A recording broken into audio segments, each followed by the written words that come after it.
Hi friends, Telangana రాష్ట్ర ప్రజలందరికీ అదృశ్య శుభవార్త. ఆసరా చేత పెన్షన్లు అయితే భారీగా అయితే పెంచారండి. పెంచిన డబ్బులు ఎప్పుడు ఇస్తారు అనేసి ప్రజలైతే ఆతృతతో అయితే ఎదురు చూడడం జరుగుతుంది. మరి ఎవరెవరికి మరి 2 నెలల డబ్బులు ఇస్తున్నారు, అలాగే కొంతమందికి రద్దు అవుతున్నాయి. మరి ఎందుకు రద్దు అవుతున్నాయి తెలుసుకునే ముందు లైక్ చేయండి, షేర్ చేయండి, సబ్స్క్రైబ్ చేయండి. అలాగే పాత వారికి కొత్త వారికి ఎప్పుడు ఇస్తారో తెలుసుకుందామండి. గంట సింబల్ నొక్కితే నేను వేసే లేటెస్ట్ అప్డేట్స్ వీడియోస్ అయితే మీకు ముందుగా అయితే వస్తాయి. నా సబ్స్క్రైబర్స్ అందరూ మీకు తెలిసిన వారికి, మీ బంధువులకి, మీ స్నేహితులకి అందరికీ కూడా తెలియజేయండి. ఇక లేట్ చేయకుండా అయితే వీడియోలకి అయితే వెళ్ళిపోదాం. పాత వారికి, వృద్ధులకి, వితంతువులకి, ఒంటరి మహిళలకి 4,000, వికలాంగులకి 6,000 రూపాయలు అయితే రావడం జరుగుతుంది. సదరన్ సర్టిఫికేట్ అయితే ఒరిజినల్ అయితే చూపించండి. అలాగే మార్చ్, ఏప్రిల్ డబ్బులు 2 నెలల డబ్బులు వస్తాయి.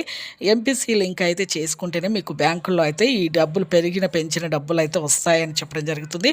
ఎంపీసీ లింక్స్ అంటే ఏమీ లేదంటే Aadhaar card, phone number Aadhaar card, మళ్ళీ మీ బ్యాంక్ అకౌంట్ లింక్ చేసుకోండి. అలాగే ఇక కొత్త వారికి కూడా, వృద్ధులకి, వితంతువులకి, ఒంటరి మహిళ 4,000, వికలాంగులకి 6,000, డయాబెటిస్, హెచ్ఐవి బాధితులకు, పేషెంట్స్ వారికి కూడా 4,000 రూపాయలు. అలాగే ప్రతి ఒక్కరు మార్చ్, ఏప్రిల్ డబ్బులు కూడా మీకు 2 నెలల డబ్బులు అయితే వస్తాయి.